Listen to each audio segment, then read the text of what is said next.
인간과 대부분의 동물들이 굉장히 여러 가지 면에서 많이 다르다고들 하는데 인간과 다른 동물들의 차이점 어떤 게 있을까요?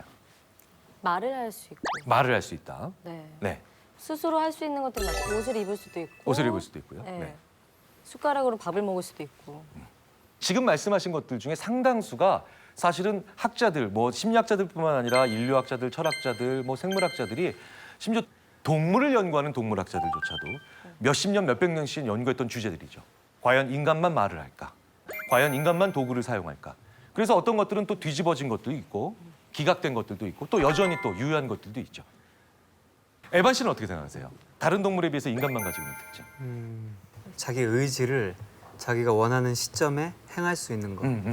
오히려 반대로 할 수 있는 게 인간이 아닐까요? 자기가 생각한 거와 반대로 좀 할 수 있는. 반대로도 또 할 수도 네. 있는 거. 예, 예. 저는 인간이 가질 수 있는 건 가치관인 것 같아요. 가치관. 가치관과 네. 사상. 사상. 네, 네. 그러니까 아무래도 사회적인 일원으로서 각자의 임무를 맡고 성실하게 해낼 수 있는. 확실히 대학생이라서 이번 학기에 무슨 수업을 듣고 있는지가 딱 드러나는. 정말 여러 가지 인간과 다른 동물들의 차이점이 있죠. 지금 말씀해 주신 것들이 다 일부 맞고 또 일부 틀릴 수도 있는 여전히 학문적으로 논쟁이 되는 사실들 중에 하나입니다. 자, 근데 재밌는 건 인간은요. 직립보행을 시작하면서 의외로요. 뇌가 옥탑방으로 올라가요. 다른 네 발로 걷는 동물들은 심장과 뇌가 같은 층이잖아요. 근데 인간은 뇌가 올라가면서 심장으로부터 뇌에 혈액이 공급되는 루트가 고비용 저효율 내연기관처럼 됩니다. 그래서 인간은 생각을 할수록 에너지를 많이 소모해요. 근데 재밌는 건 호모사피엔스 우리 인간의 역사 동안 인간이 무슨 이유로 많이 죽었냐는 거예요. 전쟁과 질병보다도 많이 죽은 게 아사라고 합니다. 굶어 죽은 거. 그러니까 에너지 부족으로 제일 많이 죽어요. 보통 그래서 진화적 연구물들을 이렇게 보면 그렇게 추정을 합니다. 이건 실험적으로 증명이 될 수는 없죠. 첫 번째 팩트 뭡니까? 생각할수록 에너지는 많이 소모된다. 두 번째 팩트 뭡니까? 에너지 부족으로 제일 많이 사망했다.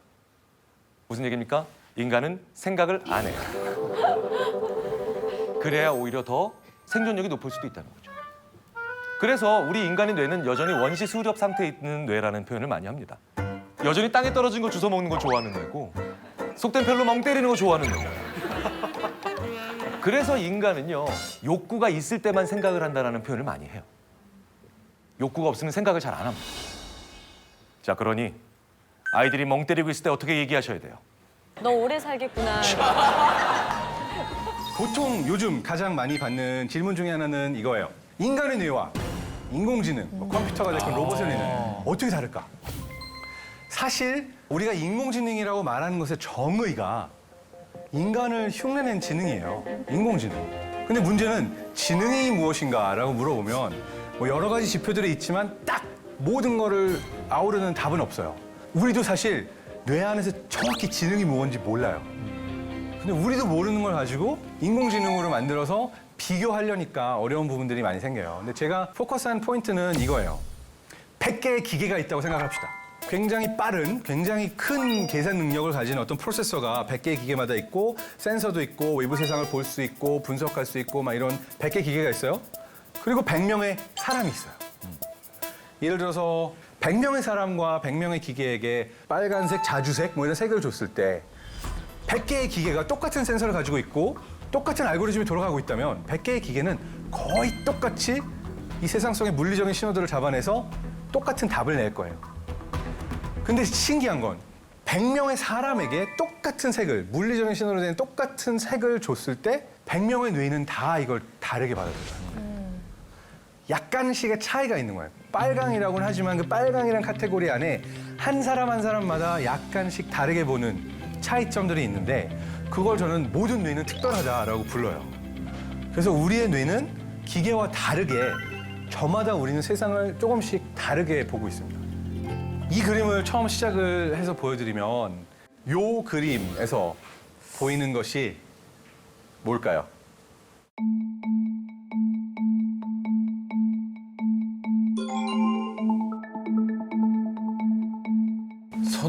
손. 상상력이 아주 기발하신 뭔가 더 재밌는 거 없어요? 보이는 거? 해골. 이빨. 이빨, 해골. 잉어. 제가 여러분께 이게 뭐다라고 설명을 드리면 여러분이 아하 하는 포인트가 있을 거예요. 그래요? 뭐냐면 소예요, 소. 소예요, 소. 여기 눈이 있고요, 귀가 있고, 여기 콧망울이 있고. 소가 보이세요? 네. 제가 여러분께 추가적인 정보를 드렸어요. 하나의 점을 더 딱. 그러니까 이제 길을 뚫고 점을 보여드렸고 다시 원래 그림으로 돌아가면 보여.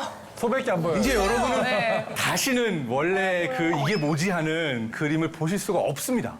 그러네. 여러분의 뇌가, 그러니까 여러분의 눈에 와 닿는 그 물리적 신호는 완벽히 똑같아요. 같은 그림이에요, 그렇죠? 제가 네. 똑같은 그림 보여드리고 있죠. 네.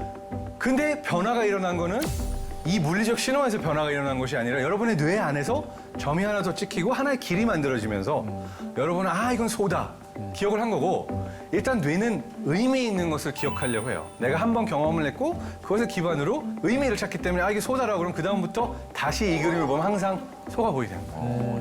그러니까 이러한 형태로 뇌가 점과 점을 이으면서 세상의 정보와 정보에 의미를 주면서 길을 만들어 나가는 방법 중에 하나라고 비유적으로 저는 설명할 수 있어요. 비유적으로도 그렇지만 실제로도 신경세포와 신경세포가 길을 만들어요.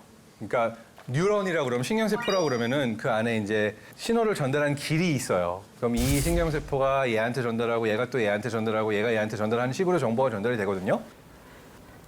뉴런이 그 신호를 전달하는 방식은 되게 간단해요. 파이어 한다고 그래가지고 잠깐 동안 쫙 전기 신호가 오고 얘가 전기 신호를 보이면 얘가 옆으로 가고 그러는 거예요. 예를 들어서 여러분 모두 뉴런이라고 가정을 해봅시다.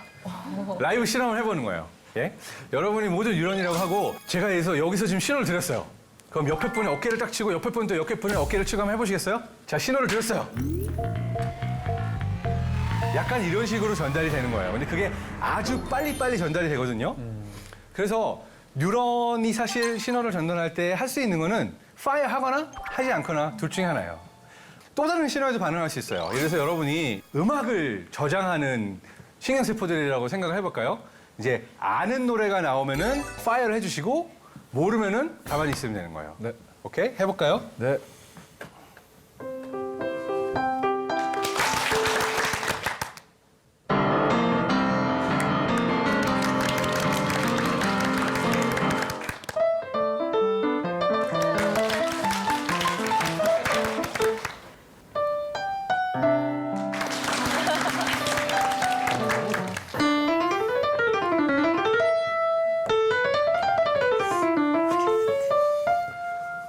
여러분이 아는 곡에 대해서는 파일을 할 수 있지만 모르는 곡에 대해서는 뭐 하지? 라고서는 파일을 할 수가 없었잖아요. 그게 사실 뇌 안에 있는 신경세포들도 외부의 자극들을 보면서 내가 모르는 신경세포들에 대해서는 파일을 할 수가 없는 거예요. 그러면 그림을 봐도 보이지가 않는 거예요. 뭔지. 근데 내가 알았어요. 그럼 알았으면 야 저거 소야 라고선 따다다다 파일을 하면서 여러분이 그걸 인지하고 지각할 수 있는 거죠. 대표적인 예로 이걸 보여주면 사람들은 뭔가 에로틱한 포옹을 하고 있는 남녀의 그런 그림이 보여. 맞죠? 네. 제가 이 뇌과학 강연을 가끔 고등학생, 중학생, 심지어 초등학생들도 오늘 학교에 가가지고 해요. 초등학생, 더 어린 학생들이 왔는데 이걸 보여줬어요. 헉, 놀랬죠. 아, 어머님들 화내시겠다. 근데 다행인 건 아이들은 저 에로틱한 포옹을 보지 못해요. 왜요? 실제로 강연에서 제가 시험을 해보고 저도 신기했어요. 물어봐요. 이게 뭐가 보이니? 이러면은 9마리 돌고래가 보여 이래요. 9마리 돌고래가 보여 이래요. 돌고래, 엄마 돌고래, 아빠 돌고래, 애기 돌고래, 돌고래, 돌고래, 돌고래, 돌고래. 돌고래가 헤엄치는 게 보이는 거예요. 왜 안 보이지? 지금. 내 머릿속에 뭐가 있지? 왜 나. 자, 우리가 안 보이는 이유는 우리에게 저 돌고래는 의미가 없어요. 우리에게 의미 있는 건 다른 거예요. 그렇기 때문에 우리의 뇌는 다른 걸 봐요. 참고로 여러분이 어린아이, 7살짜리 아이가 집에 있는데 엄마 아빠가 보이는 거 똑같은 게 보이고 돌고래가 안 보인다고 그래요. 이 아이는 뭔가 저녁에 보지 말아야 할 것들을 본 아이예요. 정말 그렇게 알 수 있어요. 근데 정말 초등학교 가가지고 물어보면 신기하게도 아이들은 정말 돌고래, 물고기가 보인다고들 이야기를 해요. 그 이유는 우리가 외부 세계의 수많은 정보를 보면서 뇌는 이게 뭐다라고 인지를 해야 되는데 우리는 우리에게 의미 있는 것들, 우리가 이미 경험한 것들을 토대로 세상에 있는 것들을 보는 거예요. 우리 뇌 안에서 이제 점과 점이 연결이 돼가지고 외부 세계 정보를 인지하는 어떤 길이 생겼어요. 길이 한번 생기고 나면 어떤 일이 일어나느냐. 이것도 또 신기해요. 어떤 일이 생기냐면요. 이 그림을 보면 무슨 색이 보이세요? 노란색. 흰색. 흰색. 지금 요 안에는 노란색이 전혀 없어요. 예. 흑백 사진이에요. 하얀색으로 보이는 게 맞아요. 근데도 이걸 딱 보면은 그리고 여러분이 지금 뇌 스캐너 안에 들어가서 여러분의 뇌 패턴들이 기록되고 있고 분석되고 있다고 한다면 여러분의 뇌가 보이는 패턴은 노란색을 봤을 때와 같은 반응을 보이고 있어요. 그러니까 노란색이 전혀 없는데도 여러분의 뇌는 요걸 보고 있어요. 맞아. 신기하게도 사과의 경우도 마찬가지예요. 딱 보는 순간 뭔가 첫 순간에 빨간색이 있을 것 같은 느낌이 들지 않았어요? 네. 맞아요. 여러분의 뇌는 빨간색이 전혀 없는, 물론 사람에 따라서 제가 말씀드렸죠. 모든 뇌는 특별하기 때문에 사람마다 똑같이 빨간색을 보는 게 아니라 잘 안 보이는 사람도 있고 보이는 사람도 있고 정도는 다 달라요. 근데 빨간색이 없는데도 사과를 보면은 요 빨간색이 보여요. 심지어는 사진이 하나도 없고 우리가 그냥 사과라는 말만을, 저 단어만을, 사과만을 보여줘도 요 사과가 뇌에서는 여러분이 딱 보이면서 상상이 돼요. 맞아. 신기한 거예요. 생각해보면. 사실은 어떠한 상징적인 어떠한 그 글자로 대변되는 무언가, 말로 대변되는 무언가가 들렸다, 보였다라는 것만으로 이게 상상이 된다는 거예요. 그 이유가 바로 여러분 뇌 안에 길이 만들어져 있기 때문에. 길이 만들어져 있을 때는 일단 사실 그 길로 가는 게 아닌데도 뭔가 하나의 점이 보이면은 내가 익숙하게 왔던 길로 갈 거라고 우리의 뇌는 일단 믿고 판단을 하기 때문에 그 정보들을 이어주는 거예요. 근데 독일 사람한테 이걸 보여주면 신하영 씨 한번 발음해 보시겠어요? 아펠? 발음 너무 좋아. 아펠. 독일 사람한테 아펠 이러면은 이게 보이죠. 그래서 이제 미국 사람들한테 애플 이러면 뭐가 보이냐면은 애플 로고가 보이거나 스티브 잡스가 보이거나 이래요. 심지어는 인공지능도 저걸 봐요. 왜냐면 구글에다가 애플 쳐보잖아요. 사과 사진이 안 나와요. 전혀 다른 제품들이 막 나와요. 그래서 이렇게 우리는 어떠한 단어와 어떠한 소리가 어떠한 정보들과 연결돼서 길이 만들어졌냐에 따라서 모든 세상을 볼 때 예측을 하면서 보고 있는 점이 있는 거예요. 뭐 좀 재밌는 거를 봤었는데 어느 전시회 갔었어요. 알쓸신잡 촬영하다가 갔었던 전시였는데 거기서 누가 이걸 보여주더라고요. 한번 발음해 보시겠어요? 김한석 씨. 제가 해도 됩니까? 예. 방송 용어가 아닌 것 같아요. 아니야. 방송 저는 이거는 외래어입니다. 존넨 씨름. 존넨 씨름. 한번 존넨 씨름. 저는 이게 좀 더 가깝다고 생각이 되는데 자, 이 단어를 보고 여러분을 뇌 스캐너에 넣는다. 아마 이런 얼굴이 보이지 않을까 생각이 됩니다. 참고로 저거는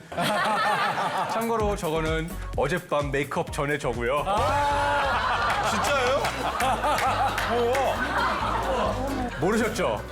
메이크업 전과 후. 자, 와, 진짜. 다시 돌아가서 존넨 씨름 했을 때 여러분은 이런 걸 상상하게 되는데 똑같은 단어를 독일식으로 발음하면 사실 존넨 씨름이 뭐냐면요. 다시 한번 신하영 씨. 이걸 읽으면 존넨슈. 맞아요. 존넨시엄. 존넨시엄을 한국식으로 표기하면 존넨시름으로 표기를 하더라고요. 그 존넨시엄은 뭐냐 하면 독일인의 뇌를 본다면 이게 보일 거예요. 양산. 존의 해, 태양, 시엄. 그러니까 그 우산처럼. 그래서 존넨시엄 하면 양산인 거예요. 똑같은 소리를 듣고도 여러분의 뇌 안에서는 서로 다른 어떠한 해석들이 이루어질 수가 있는 거예요. 길이 생겼기 때문에. 자, 마찬가지로 그 길들이 한 번 생긴 게 계속 가는 게 아니고요. 뇌는 끊임없이 어떠한 길들이 만들어질 수 있는가, 어떤 해석들이 있는가를 봐요. 예를 들어서 요 사진을 보면 이건 여러 장의 사진이 빨리 보여지고 있는 건데 여러분의 뇌는 아마 대략 3초마다 이 지하철이 터널 안으로 들어가고 있는 것처럼 해석을 하다가 나오는 것처럼 해석을 하다가 둘 다 볼 거예요. 맞아요. 그렇죠? 왜냐하면 이 빠르게 지나가는 사진들을 뇌가 해석을 해야 되는데 뇌는 두 가지 길을 다 경험했거든요. 지하철이 터널에서 빠져나오는 것도 지하철이 터널 안으로 들어가는 것도 둘 다 가능한 시나리오. 신기하네. 그렇기 때문에 여러분의 뇌는 양쪽을 다 보기도 하는 거예요. 하나의 길만을 보는 게 아니라. 근데 또 다른 경우에는 여러분의 뇌가 판단을 해버려요. 아주 빨리. 자, 이 고양이가 계단을 올라가고 있다고 생각하는 사람 손 들어주세요. 이 고양이가 계단을 내려가고 있다 생각하는 사람 손 들어주세요. 여러분의 뇌가 무슨 이유를 가지고 판단하는 게 아니라 보자마자 이미 판단을 했어요. 그리고 나서 이제 싸움이 벌어지죠. 왜냐하면은 내가 맞냐, 네가 맞냐, 아니야, 내려가는 거야, 아니야, 올라가는 거야. 그리고 나서 일단 이 얘기가 시작되면 뭔가 이유들을 찾기 시작해요. 자세히 봐봐.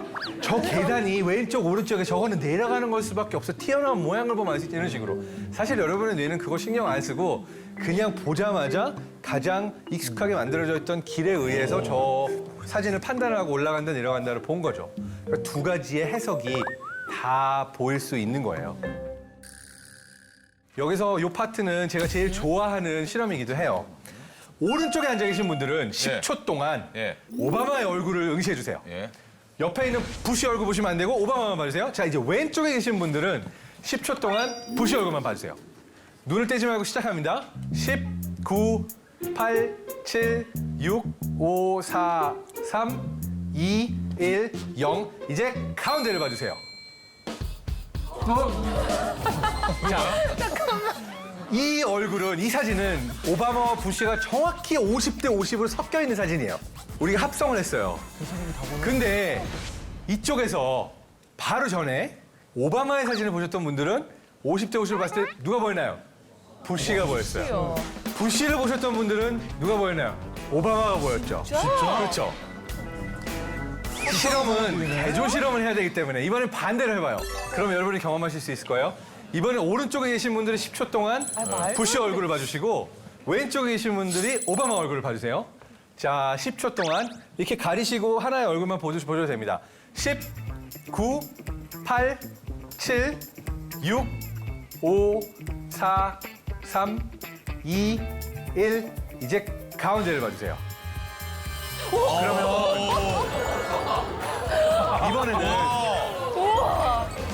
이번에는 여러분이 반대로 보였을 거예요. 그렇죠? 우아하는 걸로 봐서 다 보이셨다고 생각이 되는데 뇌 안에서 이게 일어나는 원리는 간단해요. 여러분이 얼굴을 인지한다는 거는 그 얼굴을 인지하는 신경세포들의 큰 집단, 뭐 여러 신경세포들이 있는 거예요. 근데 우리 신경세포는 우리 인간하고 좀 비슷해요. 똑같은 거 계속 주면은 되게 지루해하고 귀찮아요. 그러니까 같은 신호를 내가 이미 오바마한 거 봤어요. 10초 동안이나 보고 있으래. 10초가 굉장히 길게 느껴져요. 아, 왜 봐야 되는데 이거를. 아, 나의 아까운 인생의 10초 이러면서 막 굉장히 이 신경세포들이 싫어해요. 그 얘기는 똑같은 걸 나는 봤으니까 처음에는 이거야! 라고서는 파이어를 했다가 점점 파이어한 정도가 적어져요. 왜? 난 이미 아는 거니까. 근데 반면에 내가 보지 않았던 얼굴에 대해서는 새로 인지를 해야 되잖아요. 그러니까 보지 않았던 거에서는 다시 신호가 올라가요. 근데 보지 않았던 얼굴과 보았던 얼굴이 정확히 반반 섞여 있으면은 보지 않았던 얼굴의 신호가 더 강해져서 물리적 신호는 정확히 우리가 50대 50 합성해놨지만 뇌 안에서의 인지는 내가 보지 않았던 거에 더 세게 반응해서 보이는 거예요. 이게 이제 뇌과학적으로 설명한 메시지예요. 그러니까 저는 여기서 한 가지 메시지를 더 갖고 와요. 바로 뭐냐면 이 큐브를 보시면 우리가 어떠한 시각에서 보더라도 총 가장 많이 볼 수 있는 면의 개수는 몇 개일까요? 3개예요. 하나가 보일 수도 있고 앞에서 보면 2개가 보일 수도 있고 이렇게 보면 3개가 보일 수도 있는데 어디서 보더라도 내가 볼 수 있는 면은 이 정육면체가 갖고 있는 모든 면의 반밖에 안 돼요. 우리 인간은 한 사람 한 사람이 갖고 있는 수많은 면들이 6개보다 많을까요? 적을까요? 저는 훨씬 더 많다고 생각해요. 우리에겐 수없이 많은 면들이 있는데 우리는 서로가 서로를 보면서 내가 했던 내 경험과 내 뇌 안에 만들어지는 길들에 의거해서 당장 보이는 어떤 모습만을 보고 다른 사람을 판단하는 거예요. 실제로 많이 그러고 있어요. 그래서 이 예를 보여드리는 건 잠깐의 경험이 다른데도 다른 게 보일 수 있는데 우리는 저마다 다 특별한 다른 경험들을 한 사람들이에요. 그렇다면 다른 사람을 보는 데 있어서도 내가 보이지 않는 다른 면들이 이 사람에게 있다. 의식적으로 당장 느낌은 다 아는 것 같고 아 얘는 이래라는 느낌이 들더라도 뭔가 내가 보지 못한 면이 있을 수 있다라는 그런 가능성들을 우리 모두 열어놓으면 다른 사람에 대해서 좀 더 따뜻하게 관용적으로 대할 수 있지 않을까라는 게 제 메시지예요. 있고 현실에 대해서 최초로 과학적으로 어떻게 보면 철학적으로 질문을 하기 시작하신 분이 플라톤입니다. 플라톤의 이 동굴 이야기가 아주 유명하죠. 만약에 어두운 동굴에서 태어나서 자란 겁니다. 우리 눈앞에 보이는 세상은 저 그림에 보이는 것 같이 진짜 현실이 아니고 바깥 세상에 있는 물체들의 그림자를 본다라는 거죠. 그럼 우리는 평생 그림자만 보고 살 수도 있다는 거죠. 근데 왜 이분은 이런 생각을 하게 됐을까요? 그 이유는 사실 있습니다. 그건 뭐냐면 그리스 철학에서 상당히 중요하게 다뤘던 그 문제 중에 하나는 뭐냐면 보편성을 가지고 많은 논의를 했습니다. 보편성이라는 게 뭘까요? 우리는 분명히 고양이라는 단어를 가지고 있습니다. 그런데 고양이들을 보면 생긴 게 다 다르게 생겼다라는 거예요, 사실은. 이렇게도 다르게 생긴 녀석들을 왜 우리는 다 같은 물체라고 이해를 하는 걸까? 그래서 도대체 고양이라는 보편성이 어떻게 만들어지는 걸까? 반대로 고양이는 무엇인가 내가 완벽하게 표현을 해보려고 노력을 해도 그게 안 된다라는 거예요. 아무리 해도 뭐 고양이는 털이 짧고 그럼 페르시안 캣은요? 아 그래? 그러면 털이 길 수도 있고 뭐 그러면 얘는요? 계속 반대 예제들이 나오기 때문에 완벽하게 현실을 언어로 표현을 못한다라는 겁니다. 그런데 우리는 분명히 개념을 가지고 있습니다. 고양이, 개, 사람, 신. 그렇다면 이런 개념들을 우리는 왜 갖고 있는 걸까? 어떻게 이렇게 다른 모습을 가진 현상들에 대해서 보편성을 알고 있을까라는 질문을 가지고 플라톤이 제시했었던 답은 이겁니다. 우리가 다르게 생긴 강아지들과 다르게 생긴 고양이들을 각자 같은 물체라고 이해할 수 있는 것은 우리 눈에 보이는 녀석들이 진짜 물체가 아니고 이데아 세상이라는 완벽한 세상에 존재하는 완벽 고양이의 그림자라는 거예요. 당시에서 많은 사람들이 그랬죠. 아니 그게 말이 되냐? 우리가 현실과 그림자로 구별 못할 리가 있냐? 라는 비판이 나오자 이 저 동굴 예제를 들으신 거죠. 태어나서부터 그림자만 보고 살면 모른다라는 겁니다. 이게 그림자인지 진짜 물체인지. 더구나 저 동굴 예제에서 재밌는 건 저 동굴 안에 잡혀 있었던 사람이 우연히도 쇠사슬을 풀고 바깥에 나온 거예요. 저 서 있는 사람 같이.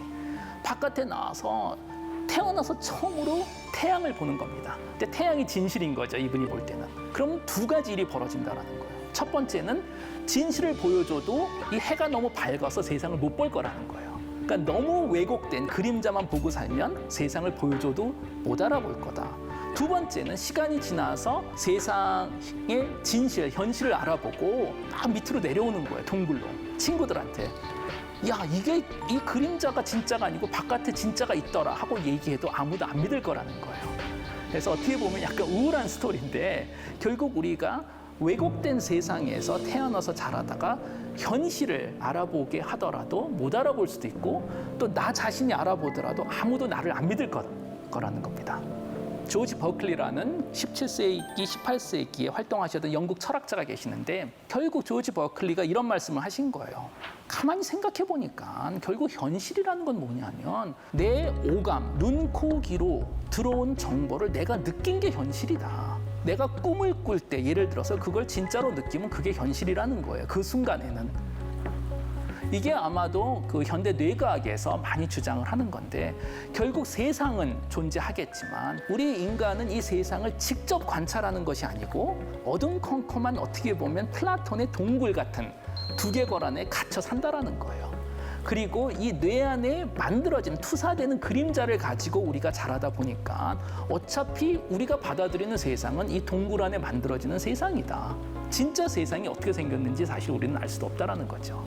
덕분에 아주 재밌는 우리가 실험들을 해볼 수가 있겠는데요. 저 왼쪽에 있는 그림 같은 경우에는 고양이나 개가 바라본 세상입니다.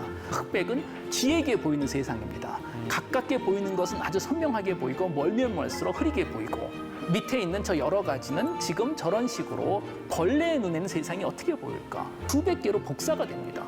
그럼 수백 개 복사판이 동시에 보인다라는 거예요. 결국 같은 세상, 우리 사람과 쥐와 고양이가 분명히 같은 현실에 살고 있겠지만 우리가 느끼는 세상은 완전히 다를 수도 있다는 거죠.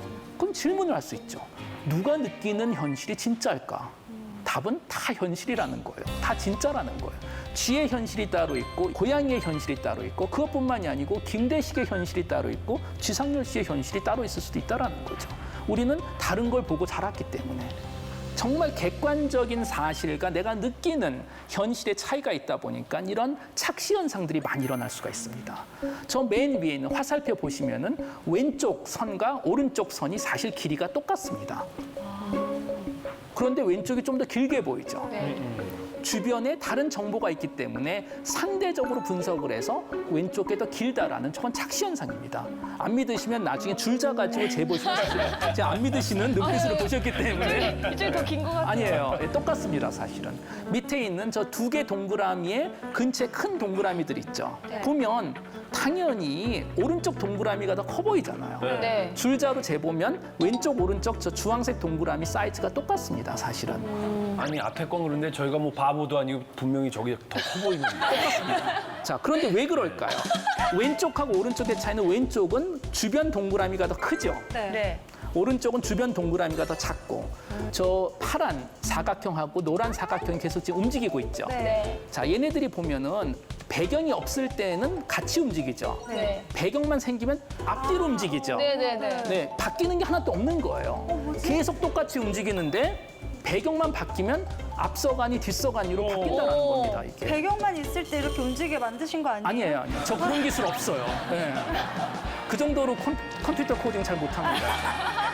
핵심은 뭐냐면 인간의 뇌는 현실을 절대적으로 보지 않고 상대적으로 본다는 거예요.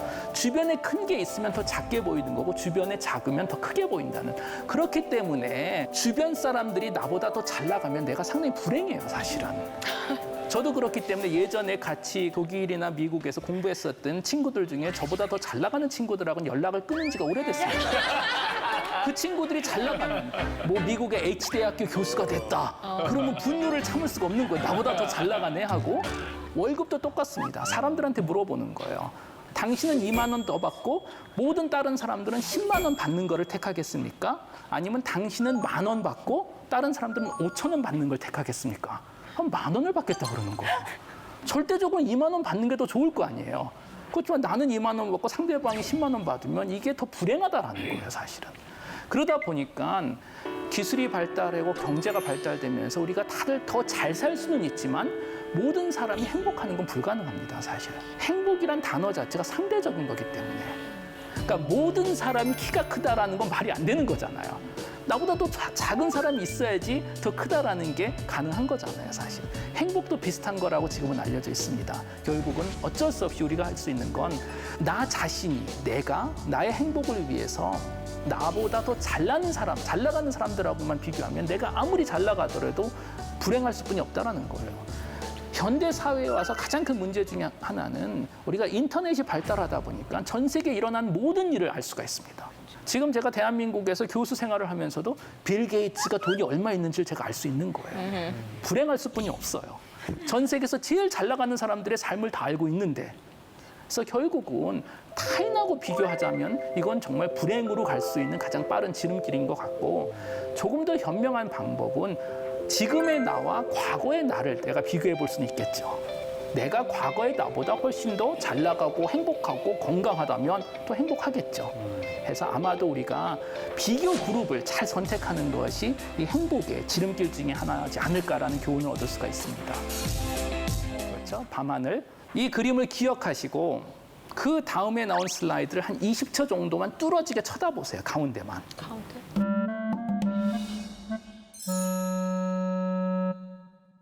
빨려 들어가는 것 같아요. 살려주세요. 이 정도면 배멀미 하겠는데. 진짜 이거 어려워. 이제 배멀미 할 정도 됐다면 다음 슬라이드 보여주세요.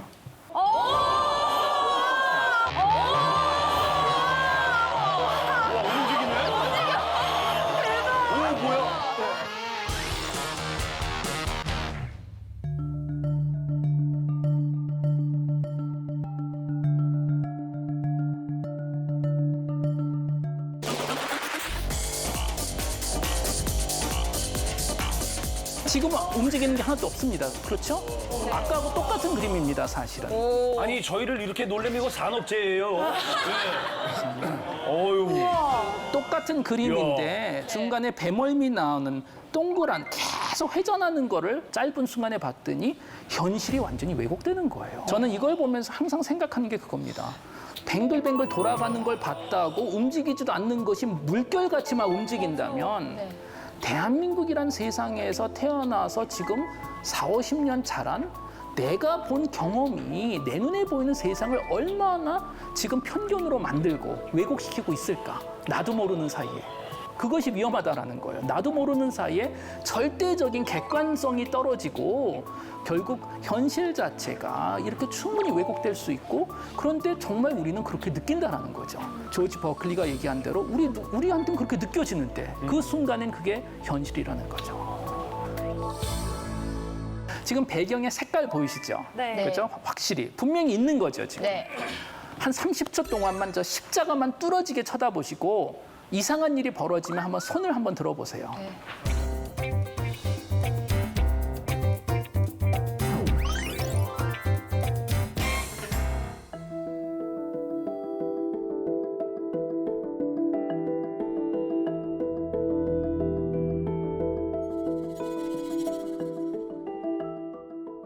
저 때문에 안 보이시나요?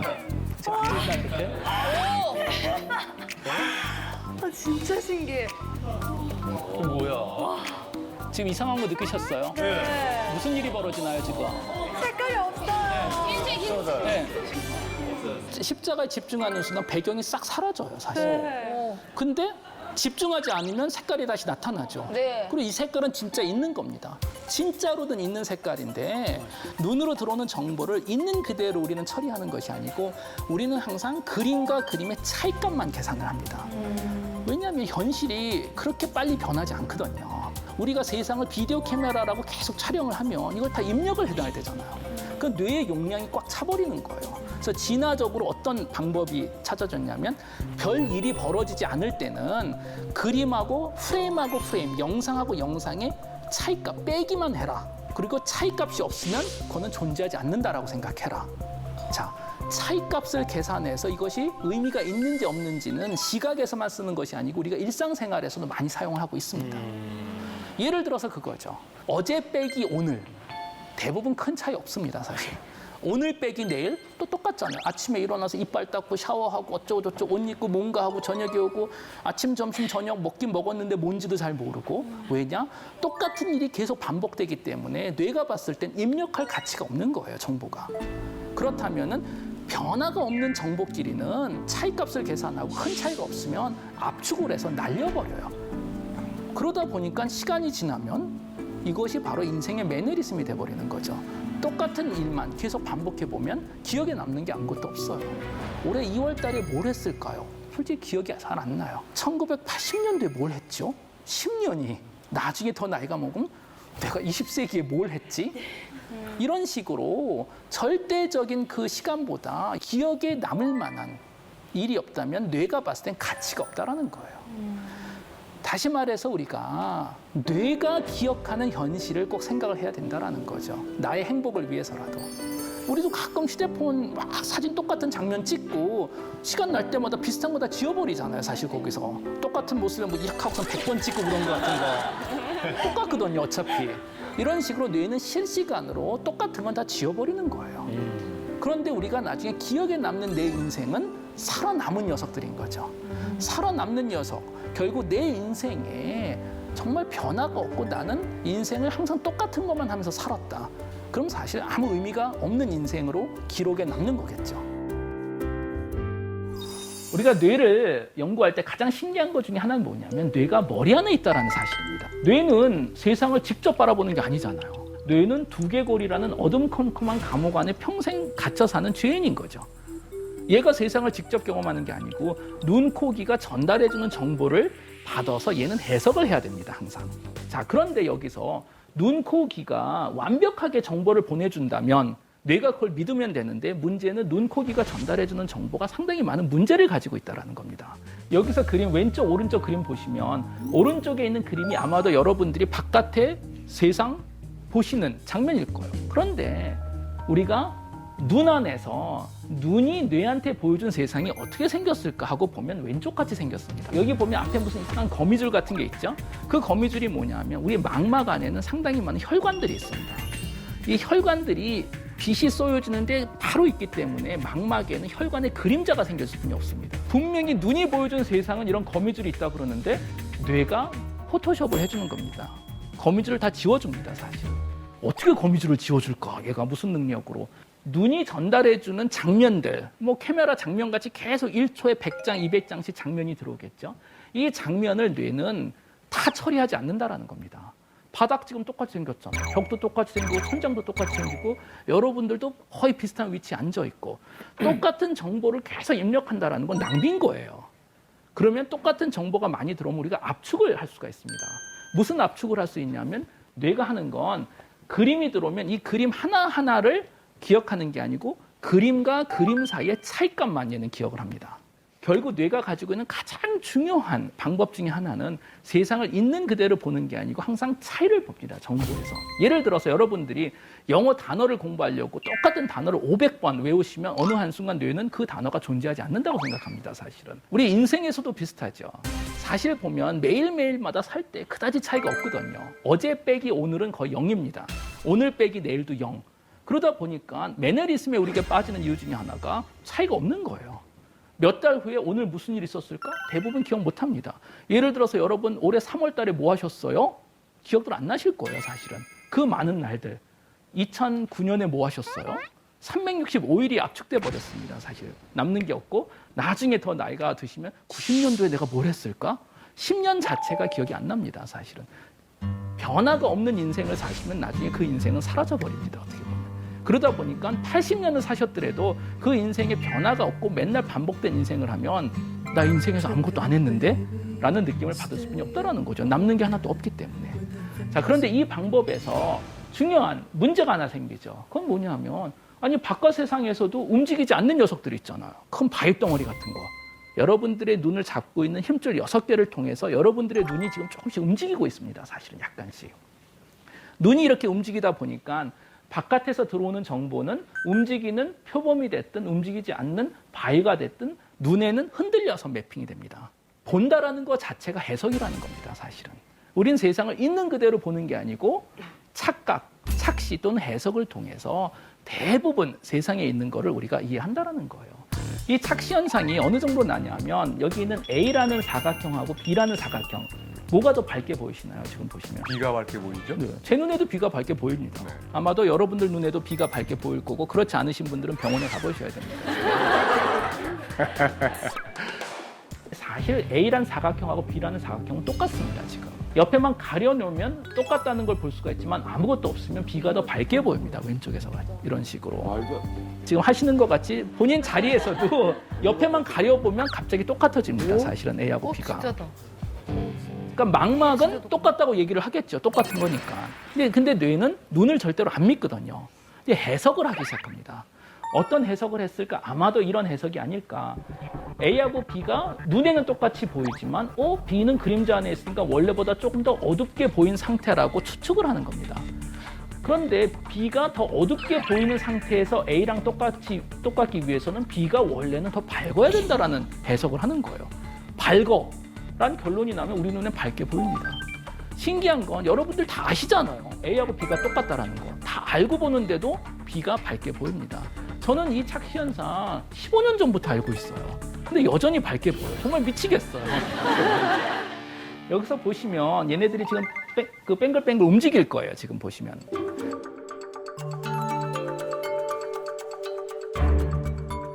이건 JPEG 그림이기 때문에 움직일 수 없는 상태입니다. 기술적으로. 여러분들 저 검정색 점에 집중을 하시면 그 서클만 안 움직일 거예요, 아마. 집중을 안 하시면 또 움직이기 시작하고. 이거 역시 움직이는 게 하나도 없습니다, 현재. 그런데 저런 패턴이 뇌에 들어오면 뇌가 해석을 하는 거예요. 눈은 움직임이 없다고 그러는데 어차피 뭐 눈은 믿어서는 안 되고 저런 패턴은 움직일 때 많던데 에라 모르겠다, 움직여. 그냥 막 움직여 보이는 거예요. 벗어날 수 없는. 착시, 시각적인 착각만 있는 게 절대로 아닙니다. 인지적인 것에도 많이 나옵니다. 오른쪽에 있는 저 머그잔을 보여주고 제가 여러분들한테 물어보는 거예요. 저거 한 얼마 정도 할까요? 글쎄요, 뭐 3,000원, 4,000원, 5,000원, 5,000원이라고 생각해 봅시다. 그러면 이제 다른 비교 그룹을 데려다 놓고 물어보는 거예요. 똑같은 머그잔을 갖다 놓고 저 머그잔이 당신 거라고 상상을 해보세요. 얼마일까요? 하면 5,000원 더하기 그렇죠. 더 비싸집니다. 25% 정도 프리미엄이 붙어버립니다. 내 거도 아닌데 내 거라고 상상하는 순간 가치가 올라가요. 더 좋아 보이고 더 비싸집니다. 그래서 물건을 파실 때 제일 먼저 하셔야 되는 게 이거 트라이 해보셔라고 하는 게 내 거라는 착시 현상을 주기 위해서 하는 거잖아요. 자동차도 내가 한번 운전해보면 내 거예요, 이게 벌써. 그러면 갑자기 얼마? 운전도 안 하고 얼마라 그러면 에이, 말도 안 돼. 라고 하는데 운전을 다 한번 해보고 일주일 동안 무료로 타보세요 하면 그 돈을 안 낼 수가 없습니다. 이미 내 거기 때문에. 맞습니다. 화장품도 똑같고 이미 해본 다음엔 살 수뿐이 없다라는 거죠. 내 거라는 착시 현상을 강하게 주면 됩니다. 근데 이것도 역시 어떻게 보면 완전한 정신병인 거죠. 아니, 내 게 아닌데. 내 거라고 상상만 했는데도 좋아 보인다라는 거예요, 결국은. 제가 여러분들한테 축구 경기를 하나 보여주는 거예요. 노란 팀이 있고 빨간 팀이 있겠죠. 누군지도 모릅니다. 여러분들을 랜덤으로 두 그룹을 나누는 거예요, 중간 정도. 그래서 이쪽은 노란 팀이고 저쪽은 빨간 팀입니다. 그냥 상상만 하세요. 하고 그 다음에 축구 경기를 보게 합니다. 이 경기 중에 하나는 빨간 선수가 다리를 맞아서 엄청 아픈 표현을 합니다. 그 다음에 한 분 한 분 물어보는 거예요. 저 아픔, 통증을 얼마 정도 아플까 한번 상상해 보세요. 오른쪽 그림 보면 0은 하나도 안 아프다, 3은 뭐 죽도록 아프다. 근데 신기하게도 이걸 해봤더니 빨간 팀이라고 생각했었던 분은 저 엄청나게 아프다고 상상을 하는 거예요. 노란 팀은 그다지 안 아프다고 상상을 해요. 내 편이라는 그 상상만 가지고도 훨씬 아프다라는 거예요. 근데 우리 이런 경험 맨날 하잖아요. 한일 축구 경기에서 한국 선수가 다치면 내 다리가 막 아파요, 거기서. 일본 선수가 다치면 쌤통이잖아요, 그거는. 신난다 하고. 상상은 어떻게 보면 사랑에도 상당히 많은 영향을 미칩니다. 요거는 사실 뇌과학이라기보다는 사회심리학, 심리학에서 벌써 알려져 있던 어떤 실험을 토대로 갖고 왔어요. 사회심리학자 솔로몬 애쉬의 실험인데 1, 2, 3 중에서 왼쪽에 보이는 선과 가장 비슷한 길이의 직선은 2번이요. 2번이라고 말씀하셨습니다. 자, 1, 2, 3 중에 어떤 선의 길이가 가장 비슷할까요? 아니, 아까 말씀 모든 내용 특별해요. 모든 내용 서로 다르게 생각해 볼 수 있습니다. 2번이요. 2번이요. 오케이, 2번이라고 말씀하셨고 2번. 2번. 네. 저도 2번이요. 2번입니다. 예. 자, 김상조 씨. 다시 한번 그림을 보시고 네. 저 왼쪽의 선의 길이와 가장 비슷한 길이를 가진 직선은 1, 2, 3 중에 몇 번일까요? 저는 3번 같은데요. 3번이라고 말씀하셨나요? 네. 그렇다면 김상중 씨께서는 아마 인류의 한 15% 정도 되는 그 퍼센티지의 답변을 한 분들이 들어갈 거예요. 왜냐하면은 이 실험이 어떤 실험이냐면 수능 실험이라고 해서 제가 실험하고 싶은 실험 대상자는 딱 한 사람, 김상중 씨였다고 한다면 여기 이 룸 안에 있는 모든 사람이 E라고 얘기했을 때 1, 2, 3 중에 무엇인가요? 라고 물어보면 보통의 경우 80% 정도 되는 사람들은 85% 되는 사람들은 나도 2번 이렇게 말합니다. 솔직히 고민하셨죠? 아니에요. 나는 사실은 2번이라고 얘기하길래 눈이 잘못됐나. 내 뇌 안의 점들이 다른 사람의 뇌 안의 점들과 이어지는 포인트들이 있어요. 우리는 서로 다른 존재고 다른 경험을 했는데 누군가 이 사람이 이렇다고 하거나 이 사람이 전혀 다른 거 보잖아요. 그럼 그것에 따라서 뇌와 뇌 사이의 어떤 점들이 만나는 그런 프로세스가 생겨요. 이쪽이 초록색, 이쪽이 파란색의 색이에요. 네. 근데 우리가 대략 여기 정도에 있는 색깔을, 그러니까 오른쪽 위쪽에 있는 색깔 정도를 딱 뺀 다음에 100명 이상을 물어봐요. 이 색이 무슨 색으로 보입니까? 그럼 아마 한 99명 정도 되는 사람들이 파란색으로 보인다고 얘기를 할 거예요. 그렇죠? 네. 그 색을 가지고 실험을 하는 거예요. 사람들을 초대하고 20명이 모인 방 안에서 19명이 무슨 색이 보이세요? 녹색이요. 무슨 색이 보이세요? 녹색. 녹색, 녹색, 녹색, 녹색, 녹색, 녹색, 녹색 마지막 분께 물어보는 거예요. 녹색이 보입니까? 청색이 보입니까? 그러면 대부분의 사람이 녹색이요. 이라고 다른 사람들이 말한 답을 이야기해요. 근데 이 포인트에서 궁금했던 거예요. 정말? 실화냐? 정말로 너는 보인다는 거냐? 아니면 말만 그렇게 하는 거냐? 근데 이거를 물어보지 않고 알아야 좋은 실험이잖아요. 그 부분이 기발한 건데 사실 우리가 아까 그 오바마 부시 봤던 원리와 똑같은 원리를 이용한 실험을 했어요.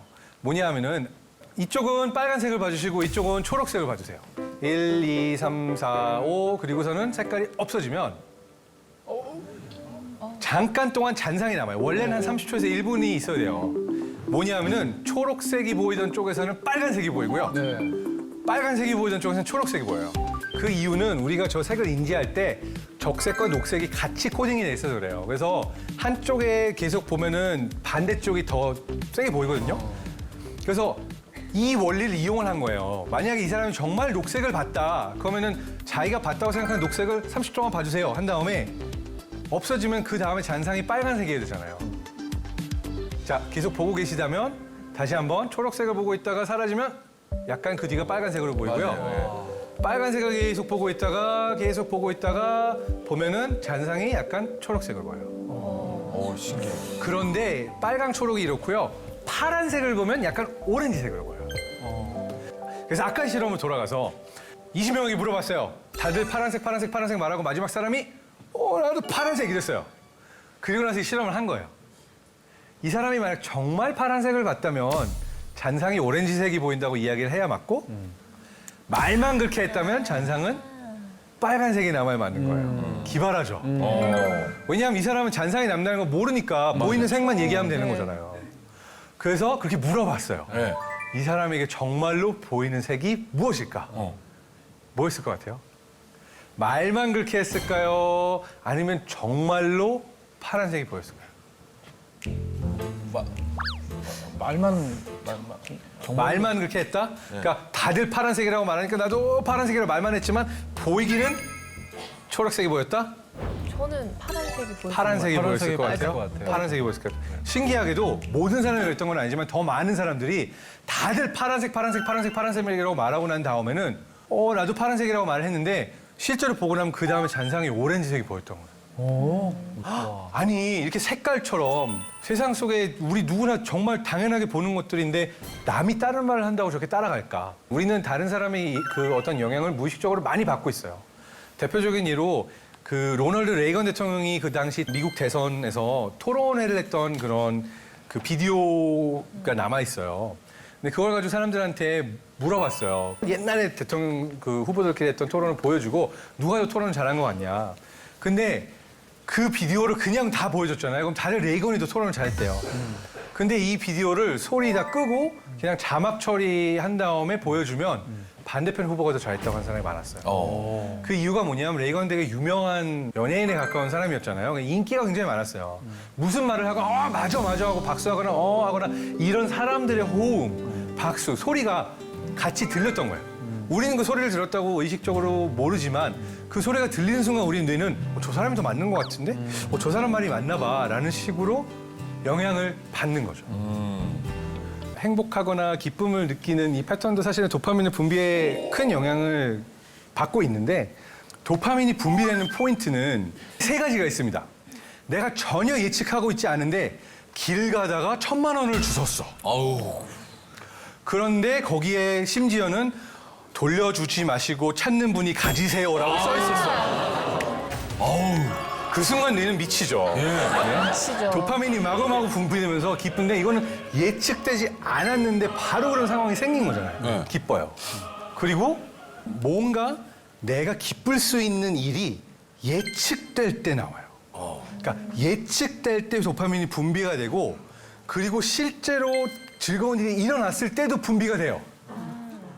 예측되는 순간 분비된다는 게 뭐냐 하면은 아내에게 말을 해요.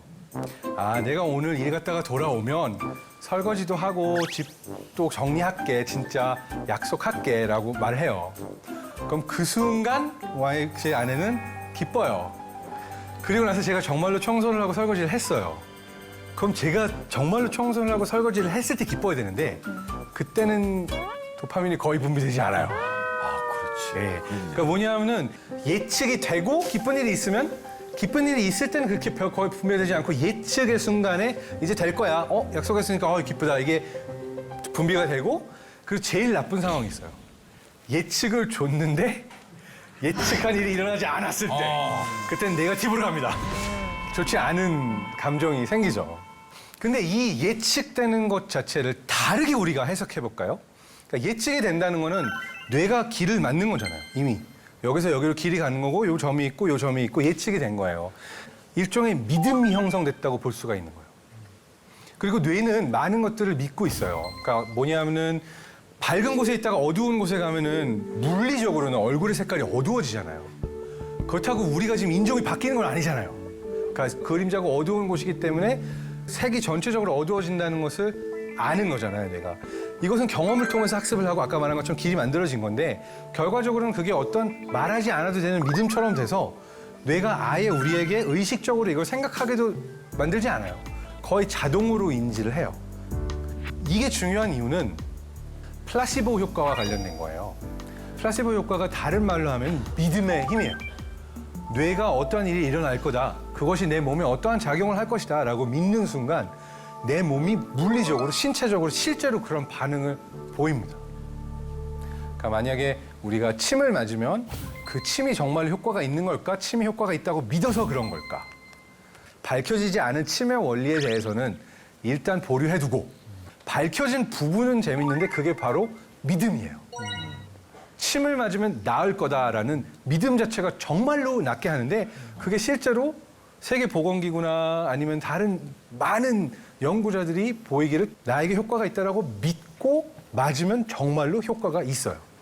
비단 침만이 아니라 13일 금요일에 심장마비 환자가 많다는 뭐 그러한 예도 있어요. 근데 이게 재밌는 게 서양에서는 13일 금요일인데 중국어권에서는 4월 4일이래요.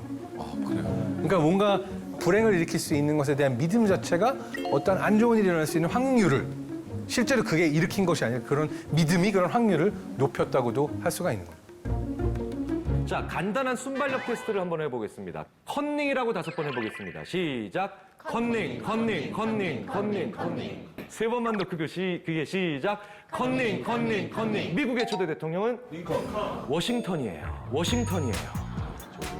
방금 전에 미국의 역사를 바꾸셨어요.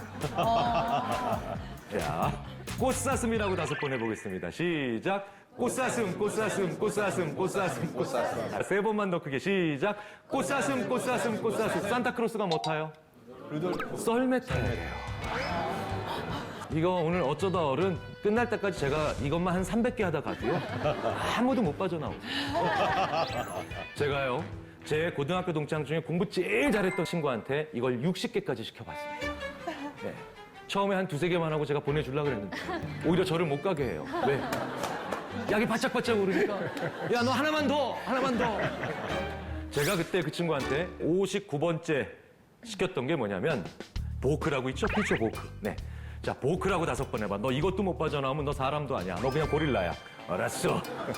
합니다. 자, 보크, 보크, 보크, 보크, 보크. 야, 스프는 뭘로 먹냐? 포크. 포크. 정말 느낌이 포크로 와요, 진짜로. 네. 자, 이제 60번째로 갑니다. 자, 그냥 5개라고 5번 해봐라. 알았어. 5개, 5개, 5개, 5개, 5개. 야, 리어카 바퀴 몇 개? 4개. 정말 느낌이 4개로 오시죠? 자, 지금 이제 느낌이 와요, 지금. 네. 네. 지금 계속 돌아보면서 4개, 4개, 4개 이러고 계세요. 네. 대한민국을 아무리 돌아다녀 보세요. 리어카 바퀴는 2개예요. 아, 진짜? 자, 보세요. 무언가에 5초 동안만 익숙해져도 그리고 친해져도 메타인지가 고집부리죠. 그러니까 내 머릿속에서 첫 번째로 떠오르는 생각을 그걸 틀렸다라고 가정하지 않는 겁니다. 그렇다면 우리는 이 세상을 살아가면서 5초 이상 익숙해지고 친숙해진 게 무한하게 많겠죠. 정말 많아요. 그러니까 우리가 인간이 그래서 실패하는 겁니다. 심리학자들과 뇌과학자들이 연구를 해보면서 이런 얘기를 많이 합니다. 우리 뇌는 10W짜리 전구다. 무슨 얘기냐? 10W짜리 이 전구를 늘 밝히고 있는 전자제품인 거예요. 우리 뇌와 신체가. 가정에서 주로 쓰시는 전구가 60W에서 혹은 또 100W짜리가 있습니다. 이거 계속 켜놓으면 우리가 어떻게 합니까? 전기요금 많이 나니까 끄자. 한 등씩 끄잖아요. 자, 그러면 10W짜리면 6분의 1이든 10분의 1이든 어쨌든 계속 쓰고 있다는 거죠. 그러니까 우리는 전기를 사용합니다. 에너지를 소모하는 거예요. 무엇 때문에? 생각 때문에. 그런데 재밌는 건 우리 인간은 직립보행하죠. 직립보행하기 때문에 우리가 누워있는 혹은 네 발로 다니는 동물보다 생각이라고 하는 것을 하게 되면 혈액을 어떻게든 쉽게 표현들어서 펌프질해서 위로 올려야 되는데 직립보행하고 있기 때문에 더 멀리 그리고 위쪽으로 끌어올려야 되겠죠. 그러니까 우리는 생각을 할 때 좀 더 많은 에너지를 소모하는 구조를 가지고 있습니다. 그런데 현생 인류의 조상 호모사피엔스라고 하잖아요. 호모사피엔스의 이 역사를 수만 년으로 잡고 있는데 이 긴 시간 동안 우리 인간이요. 99.9%의 시간 동안 어떻게 살았겠습니까? 배고프게 살았어요. 생각해 보세요. 지금 우리는 다이어트를 걱정하는, 과체중을 걱정하는, 자꾸 저를 보지 마시고요. 저는 과체중이 오래 살고 과체중이 장수한다는 그런 프로젝트를 지금 20년째 연구하고 있어요. 세상이 이래야죠. 살을 왜 뺍니까? 요즘에 여자분들이 가장 고민 있는 게 그건 것 같아요. 다이어트. 그러니까 저도 이제 다이어트를 하고 나서 이제 계속 유지 중인데 뇌를 착각하게 만들어가지고 다이어트에 도움되는 방법이 있을까라는 생각이 좀. 예. 지금 꽤 많은 분들이 웃으셨는데요. 실제로 이런 방법이 존재합니다. 네. 이런 얘기 많이 하시죠? 야, 너 요즘 고민 많구나. 얼굴이 반쪽이 됐네. 이 얘기 바꿔 얘기하면 너 뇌를 착각시켜서 다이어트에 성공했구나. 근데 그 메커니즘이 바로 뭐냐면 우리 자신의 뇌를 어떤 상황에 집어넣어서 무슨 생각을 하게 만들므로 인해서 우리가 좀 더 에너지를 긍정적으로 많이 소모해서 실제로 결과적으로는 약간 부수입이죠. 다이어트의 효과까지도 일어나는가에 대한 얘기를 좀 드려보겠습니다. 우리 인간이 배고픈 것을 걱정하지 않고 살아가는 데 대해서 뭐 100년, 200년도 안 됐겠죠. 그리고 여전히 지금도 사실은 수많은 국가에서는 굉장히 많은 분들이 배고픔으로 고통받고 계십니다. 인류의 사망, 즉 호모사피엔스의 사망의 압도적 1위는 질병이 아니죠. 전쟁도 아닙니다. 굶어 죽은 겁니다. 자, 그렇다면 우리 뇌는 생각을 하면 많은 에너지를 소모하는데 99.9%의 시간 동안 우리 인류는 배고픈 상태로 살았습니다. 자, 그러면 우리 인류가 살아남기 위한 최적의 세팅은 어떤 거겠습니까? 생각으로 인한 에너지의 양을 줄여야 되죠. 우리 인간은 그렇기 때문에 생각을 적게 하는 세팅을 우리 뇌에 구현해 놓은 겁니다. 왜냐면요, 저희 심리학자들끼리 농담으로 이런 말을 합니다. 원래 10W잖아요. 그냥 보통 우리 생각하고 살아갈 때 한 50W쯤 막 에너지를 써야 되는 경우가 있어요. 이때가 뭐냐 하면 학생들로 치자면 성적표를 받았을 때 이걸 어떻게 하면 부모님 안 보여드리고 숨길까. 저 같은 경우는 어제 술 먹고 늦게 들어갔는데 먼저 자고 있었던 아내가 어제 몇 시에 들어왔어? 이랬을 때 제가 몇 시에 들어왔다고 얘기를 해야 들어온 날까. 소위 말해서 아주 심하게 잔머리를 굴릴 때. 이때 머리가 확 돌아가잖아요. 이때 저희 심리학자들끼리 농담으로 50W쯤 쓴다라고 얘기를 합니다. 그런데 이 50W를 쓰다가 또 한 30W 더해서 80W쯤 쓸 때가 있습니다. 이게 또 언제냐? 제 거짓말을 듣고 있는 제 아내가 어제 일어났던 일을 거꾸로 얘기해봐. 이러면 미칩니다. 심지어는 왜 안 풀리는 문제를 열심히 풀고 있을 때 이렇게 깊은 생각할 때 80W예요. 그리고 이때를요, 저희 심리학자들이 같은 시간 동안 중노동한 것과 마찬가지 에너지를 쓴다라고 표현합니다. 생각이 굉장히 많은 에너지를 쓰는 거예요. 자, 그런데 저희가 또 농담으로 100W 넘기는 경우가 있는 거야. 이거 엄청나게 에너지 많이 쓰는 거야. 그때가 언제는 줄 아십니까? 바로 시를 읽을 때. 왜? 시에는 은유법이 있죠. 영어로 메타포입니다. 이 메타포는 어떤 메타포를 듣든 우리 머릿속에서 도처에 저장되어 있는 여러 가지 개념들을 다 이어붙여야 됩니다. 눈은 마음의 창, 은유법이죠. 은유법인데 눈은 마음의 창이래라고 얘기를 하는 표현을 들으면 왜일까? 왜 그런 거지? 머릿속에서 막 뭡니까? 떨어져 있는 개념들을 이어붙여야 됩니다. 그럼 이 떨어져 있는 수많은 개념들을 이어붙이는데 어마어마한 에너지가 소모되겠죠. 그래서 심지어는 셰익스피어의 문학 작품을 읽게 만들고 뇌의 활동량을 살펴보면 아주 드라마틱하게 많은 어마어마한 양의 에너지를 소모하는 뇌를 관찰할 수도 있었습니다. 제가 그래서 농담으로 이런 얘기 많이 합니다. 남의 메타포를 읽는, 즉 시집을 읽는 것만으로도 이렇게 힘든데 그 메타포를 생산해내는 건 얼마나 힘들까. 실제로 그래서 생각의 양이 많아지면 에너지를 많이 씁니다. 자, 그러면 예를 들어서 한 1만 년 전에 우리 조상들께서 먹을 것을 쫓아다녀서 그 다음에 나무 열매를 따기 위해서 나무로 올라가기 위해도 그런 데 쓰는 에너지도 모자랐겠죠. 그리고 늘 배고팠습니다. 그런데 생각을 깊게 하면서 사색을 하면서 은유를 즐기면서 에너지를 이런 식으로 소모했다면 그분이 살아남으셨겠습니까?